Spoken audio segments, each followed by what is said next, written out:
ರಾಯಚೂರಿನಲ್ಲಿ ಕೃಷಿ ಚಟುವಟಿಕೆಗಳಿಗೂ ಕೂಡ ತಟ್ಟಿದೆ ತೈಲಾಘಾತ. ಬಂಕ್ ಮುಂದೆ ಪೆಟ್ರೋಲ್ ಡೀಸೆಲ್ಗಾಗಿ ರೈತರು ಪರದಾಟ ಅನುಭವಿಸ್ತಾ ಇದ್ದಾರೆ.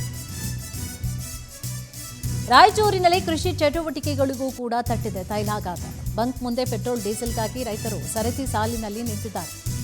ರಾಯಚೂರು ಜಿಲ್ಲೆ ಮಾನ್ವಿ ಪಟ್ಟಣದ ಬಂಕ್ಗಳಲ್ಲಿ ಕ್ಯೂ ನಿಂತುಕೊಂಡಿದ್ದಾರೆ. ಕ್ಯಾನ್ ಹಿಡಿದುಕೊಂಡು ಬಂಕ್ ಮುಂದೆ ಕಾದು ಕುಳಿತಿದ್ದಾರೆ ಅನ್ನದಾತರು. ಹೆಚ್ಚಿನ ಮಳೆಯಾಗಿದೆ. ಹತ್ತಿ ಮೆಣಸಿನಕಾಯಿ ಬೆಳೆ ಬಿತ್ತಬೇಕು, ಭೂಮಿ ಉಳುಮೆ ಮಾಡಬೇಕು, ಪೆಟ್ರೋಲ್ ಡೀಸೆಲ್ ಬೇಕು. ಪೆಟ್ರೋಲ್ ಬಂಕ್ ಮುಂದೆ ರೈತರು ಗೋಳನ್ನ ಹೇಳ್ತಿದ್ದಾರೆ. ಅವರ ಗೋಳನ್ನ ಕೇಳೋರು ಕೂಡ ಇಲ್ಲ. ಯಾಕಂದರೆ ಇತ್ತೀಚೆಗೆ ಕೃಷಿ ಚಟುವಟಿಕೆಗಳಿಗೂ ಕೂಡ ಟ್ರ್ಯಾಕ್ಟರ್ ಹಾದಿಯಾಗಿ ಕೃಷಿ ಸಲಕರಣೆಗಳು ಏನಿರುತ್ತೆ ಅದನ್ನು ಬಳಸಬೇಕು ಅಂತಂದರೆ ಪೆಟ್ರೋಲ್ ಡೀಸೆಲ್ನ ಅಗತ್ಯ ಕೂಡ ಇದೆ. ಸೊ ಆ ಒಂದು ಕಾರಣವಾಗಿ ಕೂಡ ಬಂಕ್ ಮುಂದೆ ಕಾದುಕೊಳ್ತಿದ್ದಾರೆ ಕ್ಯಾನ್ ಹಿಡ್ಕೊಂಡು ಬಂದು. ಕೃಷಿ ಚಟುವಟಿಕೆಗಳು ಗರಿಗೆದರ್ತಾ ಇದೆ. ಏಕೆಂದರೆ ಮಳೆ ಆಗಿದೆ ಅಂತಂದರೆ ಬಿತ್ತಲಿಕ್ಕೆ ಒಳ್ಳೆ ಸಮಯ. ಬೀಜಗಳನ್ನು ಬಿತ್ತಲಿಕ್ಕೆ ಆಯಾ ಭಾಗದಲ್ಲಿ ಯಾವುದು ಚೆನ್ನಾಗಿ ಬರುತ್ತೆ.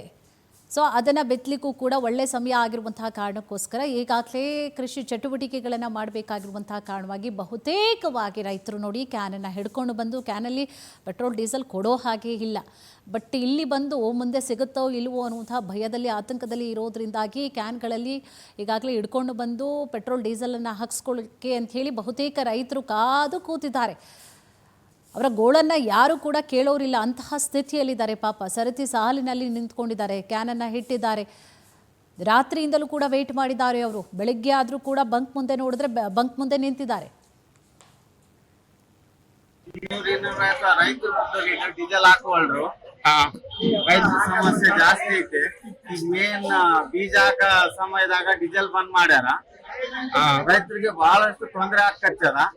ಆದಷ್ಟು ಬೇಗ ಸ್ವಲ್ಪ ಡೀಸೆಲ್ ಅಲ್ಲಿ ತಂದ್ರೆ ರೈತರಿಗೆ ಒಳ್ಳೇದಾಗ್ತದ ಅಂತೇಳಿ ನಮ್ಮ ಇದು. ಡೀಸೆಲ್ ಏನು ಒಂದು ಕ್ಯಾನಿಗೆ 1000 ರೂಪಾಯಿ 500 ಹಾಕ್ತೀವಿ ಅಂತಾರ. ಅದು ಒಂದು ಸುತ್ತು ಬಂದ್ರೆ ಸರಿ ಹೋಗ್ಬಿಡ್ತಾರೆ.